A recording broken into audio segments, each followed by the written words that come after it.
Muy bien, y en este último módulo vamos a hablar de la tipificación bioquímica, técnicas rápidas de diagnóstico de patógenos en alimentos y microbiología predictiva.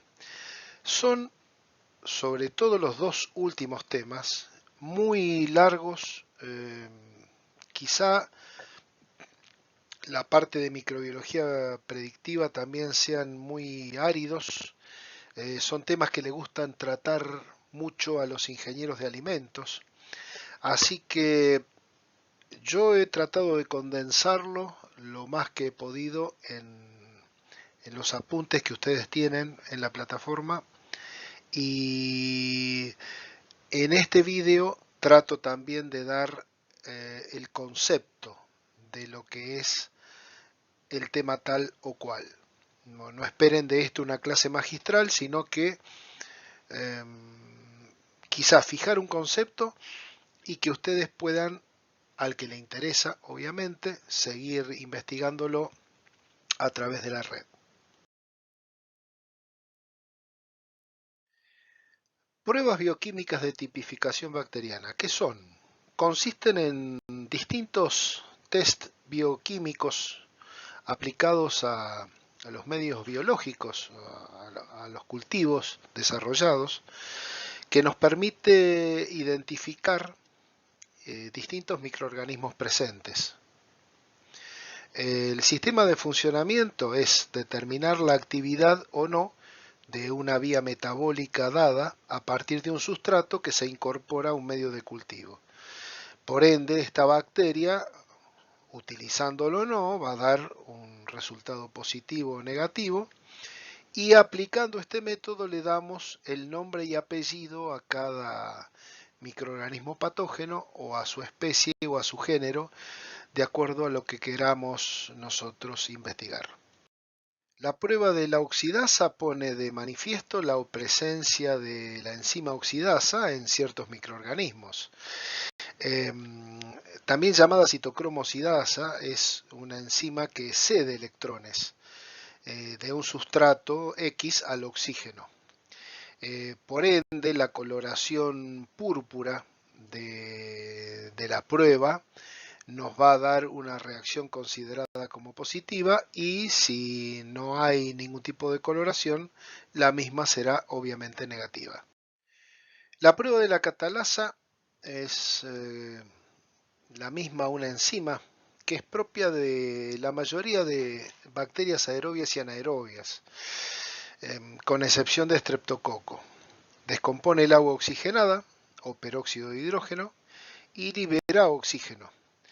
El agua oxigenada a utilizar es al 3% y se toma una colonia de 24 horas depositándola sobre un portaobjeto, y al añadir esa gota de agua oxigenada, eh, sin homogeneizar el cultivo, porque produce falso positivo, vemos si hay desprendimiento de oxígeno, como en la placa B, es positiva, y si no, es negativa. La prueba de óxido fermentación o de Hoof-Leifson, que es el medio que utilizamos para su desarrollo, pondrá de manifiesto aquella propiedad que tienen algunos microorganismos de actuar sobre hidratos de carbono por vía oxidativa o fermentativa. Las bacterias que no presentan actividad sobre glúcidos dan la prueba con resultado negativo. Se utilizan dos tubos con medio semisólido y rectos que inicialmente son de color verde.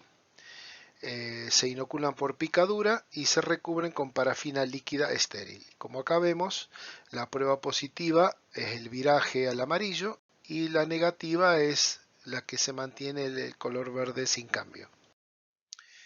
Un poco parecida es la prueba de utilización de azúcares, que determina, como dijimos, la capacidad del microorganismo para fermentar un hidrato de carbono específico, incorporado a un medio de cultivo base, en el cual va a producir ácido o ácido y gas. El indicador incluido siempre va a ser el rojo fenol, que es de color rosado a pH 7,4, y a pH ácido vira al amarillo. Añadimos asépticamente la solución estéril del carbohidrato para lograr concentración final del 1% de azúcar. Inoculamos 1 o 2 colonias con el ANSA de platino, incubando luego a 37 grados durante 24 o 48 horas. Y nos permite observar que esta prueba, como vamos a ver en la placa siguiente, la producción de ácido nos da un medio de color amarillo y por lo tanto es positiva. No produce ácido, el medio queda color púrpura. Producción de gas, dióxido de carbono más hidrógeno.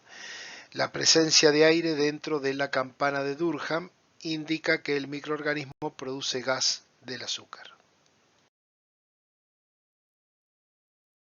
Con respecto a la prueba de la beta-galactosidasa, demuestra esta prueba que la presencia de la enzima se puede dar en algunos microorganismos, porque hay bacterias que, a pesar de poseer enzimas hidrolizantes de lactosa, como la beta-galactosidasa, no pueden actuar sobre ella porque le faltan enzimas extracelulares como las permeasas, y se llaman también mutantes crípticos. Para conocer si un microorganismo es productor de esta enzima beta-galactosidasa, basta añadir el compuesto orgánico ONPG, que es incoloro.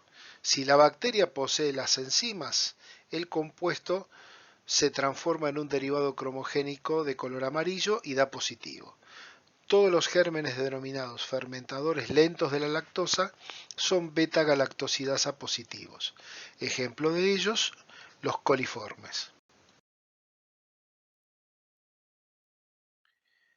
Siguiendo con las pruebas de tipificación, tenemos la prueba del indol, que determina la capacidad de las bacterias de degradar al triptofano, dando indol. La presencia de este compuesto se detecta observando la formación de una coloración roja en el medio al añadir un compuesto que lo haga aparecer. Se utiliza un medio de cultivo que sea rico en triptófano, como el agua de peptona, que tiene ese agar semisólido que habíamos hablado anteriormente, el SIM, para determinar indol, movilidad y sulfuro de hidrógeno. Obviamente que, como aparece aquí en pantalla, el indol positivo tiene ese anillo rojo en la parte superior y el indol negativo queda incoloro o de color amarillo, el agregado que nosotros le hacemos para que el triptófano se degrade. La prueba de rojo de metilo tiene un fundamento que es la capacidad que tienen algunos microorganismos de actuar sobre la glucosa y a través del ácido pirúvico o la sal piruvato producir una fermentación bajando el pH a una cifra de 4,4 o menos. El medio es el de Clark-Loubs, el mismo que se utiliza para la reacción que vamos a ver luego, que es de Voges-Proskauer. Para hacer la prueba de rojo de metilo utilizamos solución rojo de metilo al 0,5% en alcohol de 60 grados. Inoculamos la colonia en el caldo, dejamos actuar 48 horas a 37 grados, luego le añadimos 5 gotas de este reactivo que habíamos nombrado de rojo de metilo y la prueba positiva aparece con una coloración roja como anillo, mientras que el negativo queda el medio totalmente amarillo. Si aparece, como dice aquí, una coloración anaranjada, la prueba será dudosa y deberá ser repetida. Para la prueba de Voges-Proskauer también utilizamos el mismo caldo que el anterior, glucosa fosfato o medio de Clark-Loubs. Se conoce como caldo RMBP comercialmente. La inoculación es la misma que la anterior, pero le agregamos 0,6 mililitros de solución de alfa-naftol más 0,2 mililitros de hidróxido de potasio. Después de 10 a 15 minutos hacemos la lectura y si da positivo se produce una coloración roja en la parte superior como vemos en la placa. Si es negativa, el medio sigue sin cambiar de color. La prueba del citrato se hace en el agar homónimo en pico de flauta, agar citrato de Simmons. Dijimos que este pico de flauta se inocula por estría, empezando desde el fondo hasta la parte más alta, incubando a 37 grados durante 24 o 48 horas. Y si observamos crecimiento, puede ser verde a azul, de acuerdo a la alcalinización del medio. Porque si la coloración no cambia, va a ser negativo. En cambio, si es azul porque el medio está alcalinizado, que forma hidróxido de sodio, la prueba será citrato positiva. Junto con indol, movilidad, Voges-Proskauer y citrato son las 4 técnicas o pruebas básicas de las pruebas INVIC. La prueba de la urea utiliza como base el medio urea de Christensen.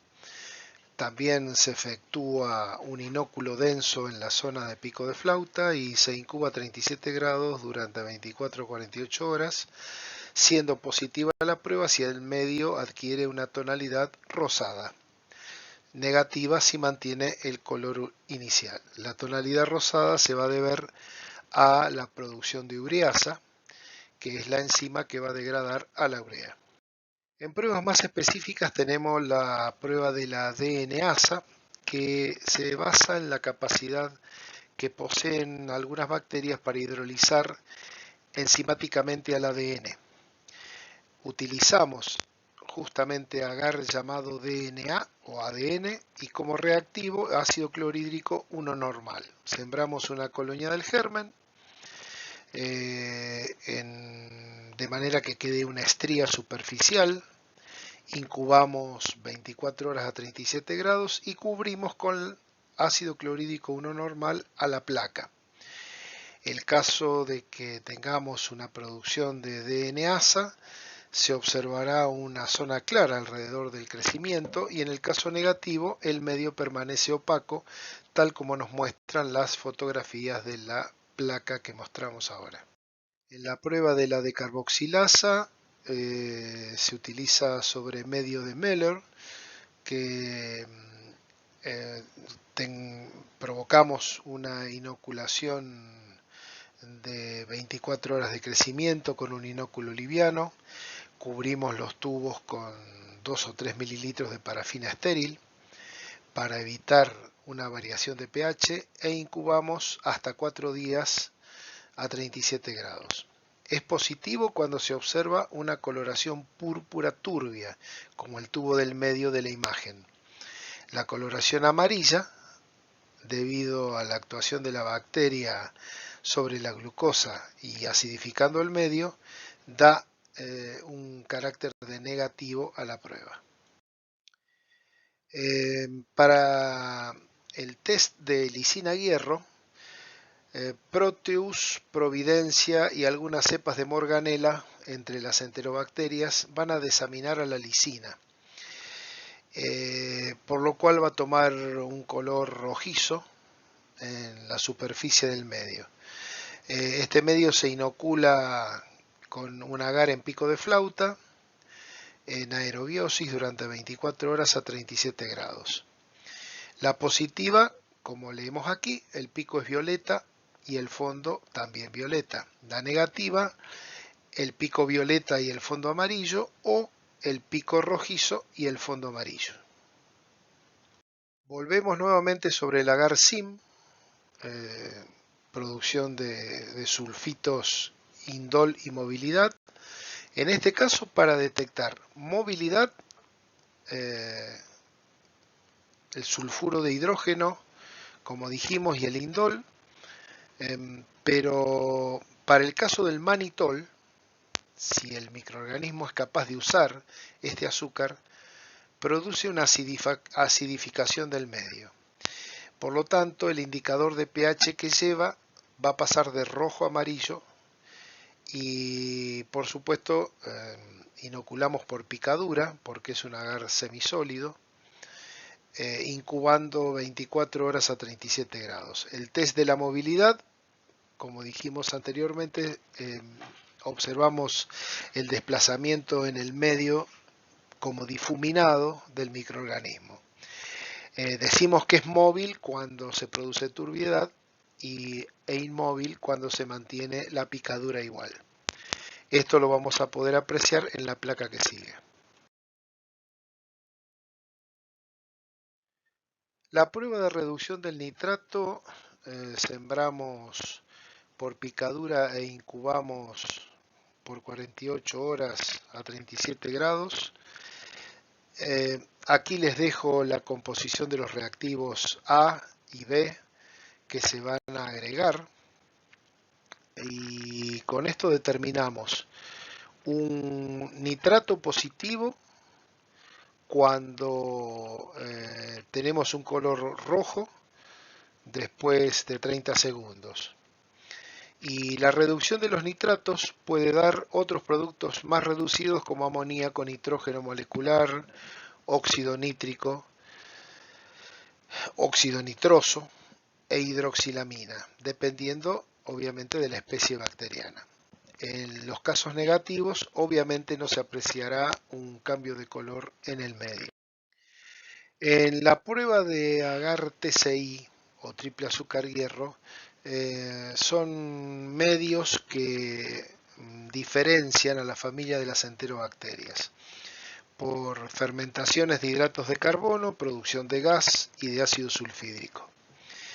El agar TCI, como vemos, tiene 3 azúcares, al 10% glucosa y sacarosa y al 1% lactosa. Esto se incuba a 37 grados durante 24 horas y podemos observar en pantalla los distintos positivos y negativos con o sin producción de gas y con acidificación del medio. Para la prueba de la fenilalanina sembramos la superficie del pico de flauta que tiene un agar llamado fenilalanina, incubándolo durante 16 horas y le agregamos aproximadamente 0,2 mililitros de una solución de cloruro férrico al 10%, de manera que se inunde todo el inóculo. La positiva la vamos a ver como aparición de un color característico verde oscuro o verde azulado, y la negativa no va a tener cambio de coloración. En la hidrólisis de la gelatina preparamos un medio de agar nutritivo con gelatina al 1%, lo fundimos y lo ponemos en placas o tubos. Obviamente sembramos el tubo, la placa e incubamos por 48 horas. Terminado ese tiempo, agregamos reactivo de Frazier, que contiene cloruro de mercurio, ácido clorhídrico y agua destilada. El halo incoloro alrededor del inóculo o la licuefacción del tubo, del medio en el tubo, nos dará como que el microorganismo es gelatinasa positivo. Si el precipitado es blanco o no hay licuefacción, el cultivo será negativo. Para la prueba de hidrólisis del almidón, también utilizamos agar nutritivo y le agregamos almidón al 1%. Cuando se solidifica, procedemos a incubar unas 48 horas. Después hacemos un agregado de Lugol directamente a la placa y la reacción típica del almidón con el Lugol dará una coloración azul parda. Si esto es así, con un halo incoloro alrededor del inóculo, se considera el microorganismo amilasa positivo, y si existe una coloración azul parda alrededor del cultivo sin halo, será amilasa negativo. La prueba de la coagulasa se utiliza para diferenciar el Staphylococcus aureus del Staphylococcus coagulasa negativa. Se ponen 2 gotas de solución salina en un porta, rotulado con el número de la muestra, test y control. Las 2 gotas son emulsionadas con el organismo de prueba. Se pone una gota de plasma de conejo con anticoagulante en la gota de solución salina y será positiva si aglutina tanto en portaobjeto como en tubo. Esto es para diferenciar lo que decíamos antes del estafilococo dorado, coagulasa positivo del coagulasa negativo, que tienen patogenicidades distintas. Finalmente, en todas estas baterías de pruebas nos queda el malonato, que es, al igual que el citrato, un azúcar, pero en medio líquido en lugar de sólido. Utilizamos el caldo malonato, que la bacteria metabolizará como única fuente de carbono, y el sulfato de amonio como fuente de nitrógeno. La negativa, como podemos ver a la izquierda de la pantalla, queda el mismo color el caldo que el original, esto es verde. La prueba positiva es cuando utiliza el malonato y el sulfato de amonio y el medio se alcaliniza, por lo tanto el indicador, que es azul de bromotimol, vira el color verde hacia el azul. Cuanto más acidificado está, más amarillo será y más positivo, obviamente. Dentro de los métodos rápidos podemos ver, por ejemplo, este enterotube, que es un tubo con distintos compartimentos formados por 12 medios de cultivo diferentes, que determina 15 reacciones a la vez, por ejemplo. Es una suma en miniatura de todos los medios que hemos visto con anterioridad, y ustedes pueden remitirse a lo que es la técnica y a los resultados en los apuntes que le hemos entregado en el módulo. Esta batería de multiprueba llamada API 20E también es similar a la anterior, pero aparte de tener una identificación rápida, es más específica para enterobacterias y otras gram negativas. Tiene hasta 23 pruebas bioquímicas estandarizadas y miniaturizadas, y además tiene una base de datos. Es muy fácil de usar, directamente se incuba a 37 grados y en 24 horas tenemos todas las baterías completas y podemos determinar con mucha exactitud de qué microorganismo patógeno se trata. También en los medios rápidos de identificación, aunque muy onerosos, podemos encontrar los medios cromogénicos, que se basan en una tecnología de moléculas solubles incoloras, que se llaman cromógenos, que tienen un sustrato, que se dirigen a una actividad enzimática específica. A su vez, tienen también asociado a un cromósforo o cromóforo. Cuando la enzima trabaja, la enzima estamos hablando del patógeno que estamos investigando, ataca al organismo objetivo, libera el cromóforo y con un color distintivo hace aparecer, como vemos en la foto, a los distintos patógenos. No hay forma de confundirse porque cada uno lleva un color específico. Como tema casi al final de este módulo habíamos dejado estos llamados también métodos rápidos, pero un poco conceptualizarles la idea, porque ya les digo, son demasiado extensos, algunos son demasiado caros, algunos se consiguen a lo mejor en el país de origen de cada uno de ustedes, otros no, otros se van dejando de usar por otra tecnología más moderna, y como podemos apreciar desde esas placas Petrifilm de 3M, los medios de cromóforo que hemos visto anteriormente, las multipruebas. También tenemos pruebas inmunológicas como ensayos de ELISA, que es enzimo inmunoensayo, radioinmunoensayo, inmunocromatografía. Las técnicas moleculares muy en boga hoy por el tema del coronavirus, como la hibridación, PCR en tiempo real, etcétera. Esto lo van a poder apreciar mejor en los apuntes y obviamente me gustaría que lo amplíen a través de distintos trabajos que hay y que día a día se van, eh, por decirlo, actualizando, porque ya le digo, son temas muy dinámicos que no solamente se utilizan en la industria de la alimentación, sino en la salud humana en general. Finalmente, vamos a dar conceptos muy concisos y claros en lo posible sobre un tema muy interesante, pero que ya les digo, es árido y es trabajoso de explicar, que es la microbiología predictiva.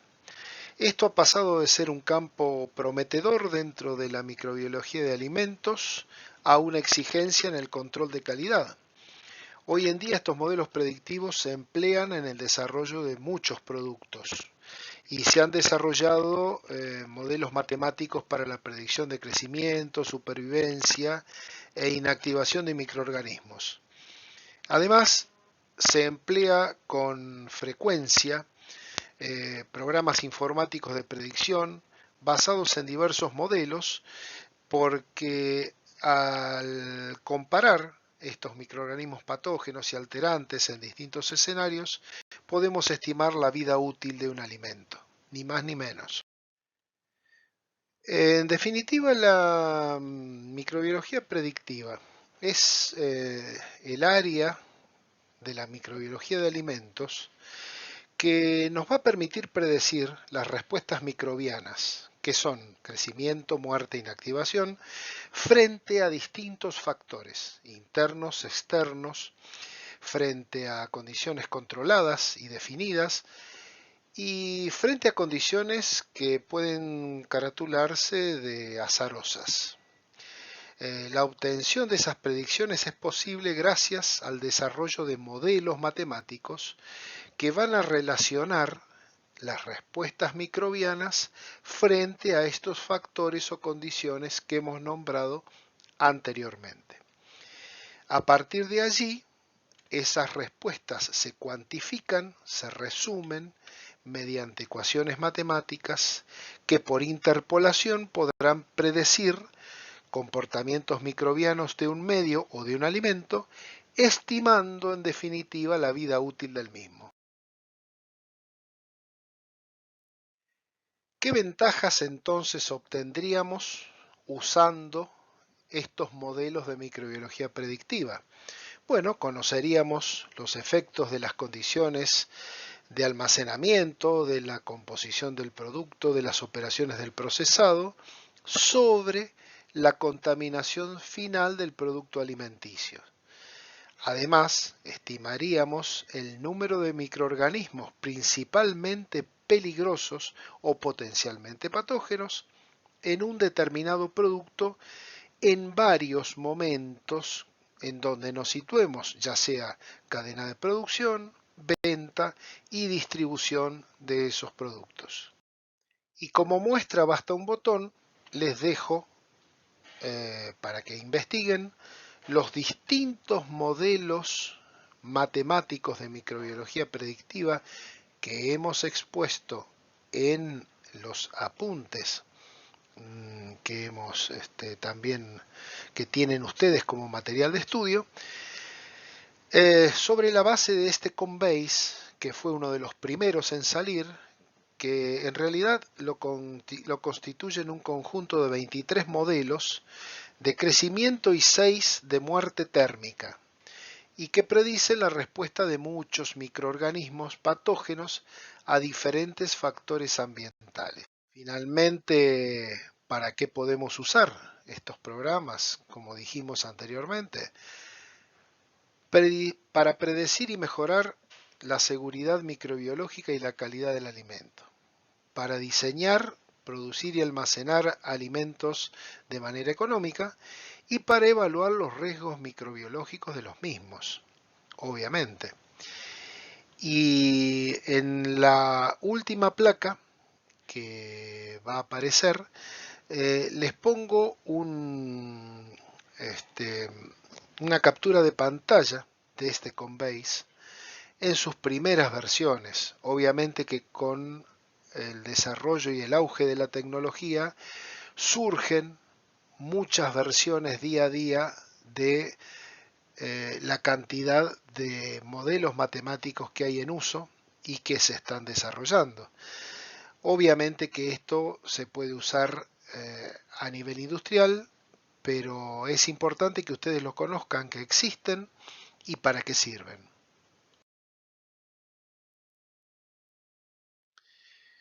Muy bien, con esto finalizamos. Por supuesto que se puede hablar y escribir mucho de todo lo que es la microbiología alimentaria, de las enfermedades transmitidas por alimentos y muchos conceptos quizá no les quedan y no es la idea de uno que les queden grabados, pero sí tienen que saber que el ABC de la prevención de todos estos problemas radica solamente en cosas que se enseñan de chico en la casa. La higiene, el orden y sobre todo saber cuáles son los peligros de manipular alimentos, desde la persona que hace la siembra o la que cría un animal, hasta la persona que procesa ese alimento y finalmente el consumidor. Todos tenemos nuestro grado de responsabilidad, todos estamos dentro de las generales de la ley en cuanto a las buenas prácticas de manufactura, pero hay cosas que son sencillas y que no hace falta ir a la escuela para saberlas, que es la higiene personal, la higiene con el alimento y saber cómo guardar y dónde guardar cada cosa y cómo consumirla o de qué manera consumirla.